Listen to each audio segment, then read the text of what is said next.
Não sei se isso acontece só comigo, ou se acontece com você também, mas eu me sinto socialmente inapta. Me conta, isso acontece com você que tá me assistindo e escutando também? Porque parece que eu não aprendi a falar. Ontem eu tava fazendo uma aula teste de inglês para me preparar para o IELTS. Sabe aquela prova de proficiência em inglês? Enquanto eu conversava com a professora, eu me senti muito insegura. E eu queria falar sobre isso aqui com vocês. E assim, estava eu diante de uma completa desconhecida utilizando o meu inglês enferrujado há 5 anos. Ela me perguntava coisas muito bestas, como com que você trabalha, e eu gaguejava. Os tempos verbais, e esquece, né? Eu errei praticamente todos. Mas o que mais me chamou a atenção foi o sentimento de derrota que eu senti ao perceber o meu erro. Tá muito escuro, né? Eu vou ligar a luz, espera só um pouquinho.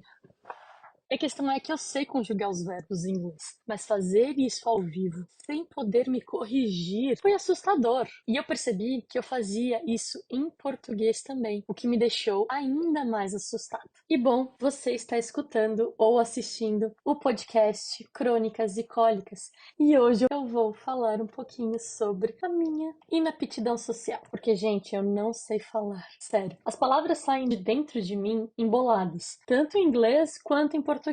Não sei se você já se sentiu assim, como se a sua ansiedade fosse tão grande que suas palavras se tornam completamente anárquicas. O que é o fim da frase se torna o começo e o começo se perde e eu fico toda confusa nas minhas próprias palavras. Enquanto a pessoa que está me escutando, no caso, você, tenta entender onde eu quero chegar. Na verdade, às vezes nem eu sei onde eu quero chegar. Por isso que para mim é muito mais fácil escrever. Eu posso editar as frases antes de mostrar o meu texto a alguém. Na escrita, eu posso sentar e despejar meus pensamentos ansiosos em um papel para depois editar todo esse texto, deixando ele muito mais bonito, muito mais lapidado, sabe? É por isso que eu amo uma reescrita quando eu escrevo. Mas fazer isso ao vivo parece absolutamente impossível. Em uma conversa, a gente tem que acertar de primeira, sem possibilidade de correção ou alteração dessas palavras. Por isso que para mim falar é muito assustador. E no fim da aula de inglês, a professora perguntou no que eu tive mais dificuldade. E eu respondi que foram os tempos verbais. Ela também tinha percebido que a minha fala, ela precisava de uma lapidação. Ela usou um termo muito bonito, polish. E eu achei muito chique, como se a minha fala fosse um faqueiro de prata que precisava ser polido. E eu acho que é isso. Eu não disse pra ela, mas pensei comigo que em português eu cometo muitos erros parecidos. Não de tempos verbais, claro, mas na construção das frases. E eu sempre fui assim, tinha um medo enorme de dizer a coisa errada, porque eu sempre dizia a coisa errada. E eu sinto que as pessoas falam também, eu não sei, eu acho que elas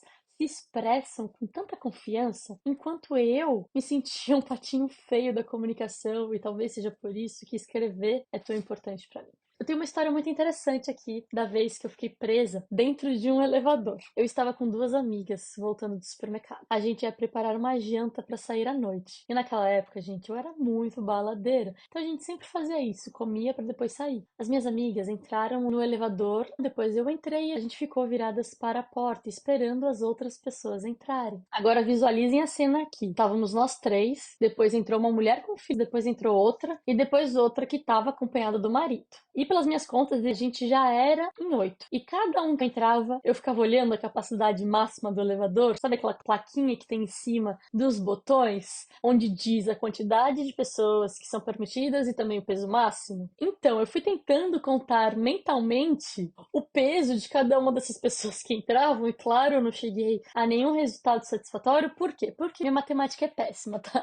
Mas por fim, todo mundo entrou, estávamos em 8, em um lugar onde a capacidade máxima era de 8 pessoas, e quando o elevador estava quase fechando, e eu já nervosa, né, porque a gente tinha já atingido o número máximo de pessoas, eu vejo um homem vindo pela fresta do vidro da porta do elevador. Antigamente, os elevadores tinham essas frestinhas, hoje em dia não tem mais. Os elevadores novos, né, os antigos ainda tem. E aí, por aquela fresta, eu vi esse homem puxando a porta e perguntando se cabia mais um. E naquele momento eu queria dizer, não, não cabe, tipo, não pode esperar mais um pouco, sabe? Mas eu já estava muito distante da porta e as mulheres que estavam na minha frente, elas acenaram com a cabeça, tipo, sim, Pode. Eu fiquei quieta. Mas eu me arrependi depois, porque o homem entrou, a gente se apertou um pouquinho mais e o elevador subiu por uns 5 andares até parar. Óbvio, gente, tava muito pesado. E aí você sabe, né? Começa aquele burburinho, um pergunta o que tá acontecendo, o outro pega o celular pra ver se consegue falar com alguém. A criança olhava pra mãe assustada e quem tava do lado do botão começou a apertar o sino. Sabe aquele sino que você aperta em caso de emergência, que faz mau barulho? Então, estavam apertando esse sino e tava muito barulho, né? Então, eu achei que seria seguro eu dizer o que eu estava pensando. E sabe aquele momento onde todo mundo fica em silêncio, no meio de uma confusão? Então, exatamente nesse momento, eu soltei um: gente, vamos ficar tranquilos. O pior que pode acontecer é o elevador cair e a gente morrer. Todos,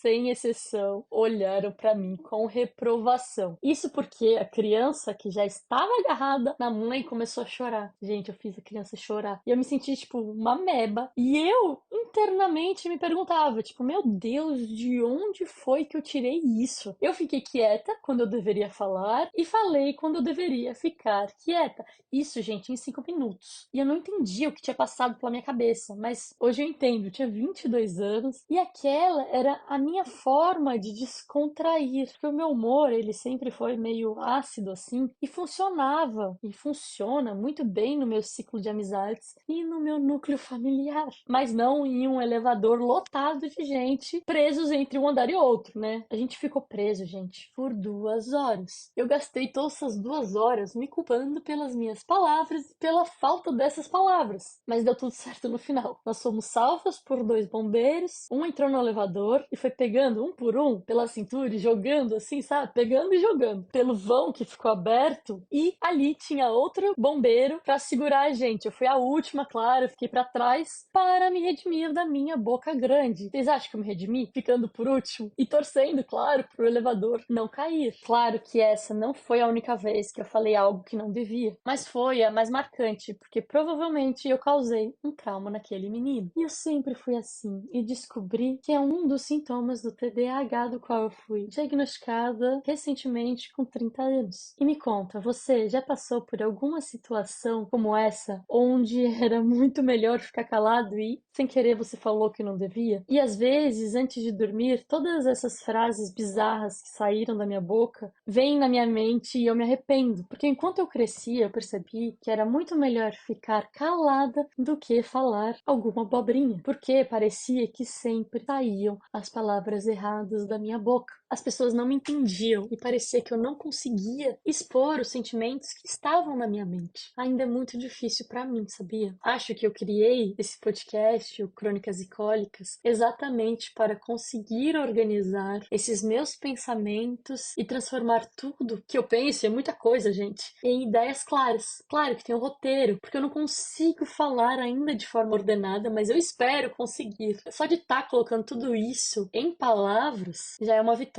pra mim. Eu quero me expressar com mais clareza, sabe? Mas essa falta de expressão social no meu convívio fazem com que eu me sinta socialmente inapta. Minha mãe sempre me disse: você fala sem pensar. Gente, mas como se pensa antes de falar? Existe isso? As pessoas pensam antes de falar. Como é possível falar de maneira articulada e ao mesmo tempo natural? Como a gente pode sustentar um discurso completo sem nenhuma dificuldade? Me contem, porque eu realmente preciso aprender isso. Você consegue fazer isso? Se sim, me conta nos comentários, porque pra mim é algo muito natural as palavras saírem da minha boca de acordo com os meus sentimentos, sem ponderar ação alguma. E acho que é por isso que nunca aturei certas atitudes em relacionamentos e amizades. Se algo me incomoda, eu falo, o que é bom, né? É importante falar, mas eu falo também muita coisa que eu não deveria. Hoje eu acho que para conseguir falar com mais clareza, eu preciso ter mais confiança em mim mesmo e também naquilo que eu tenho para dizer. É louco, porque eu sempre achei que ninguém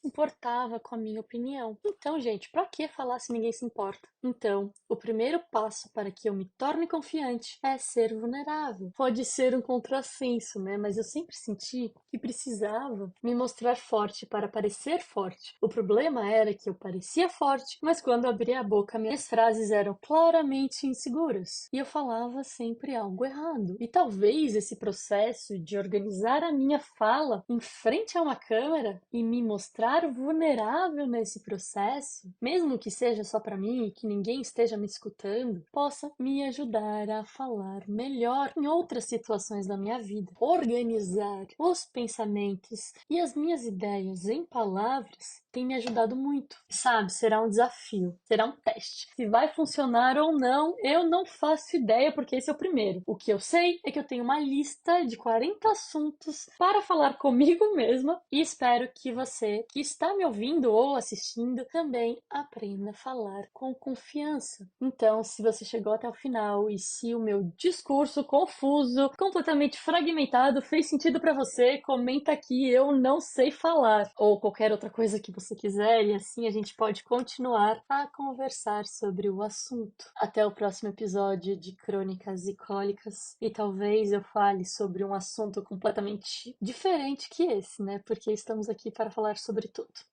Tchau!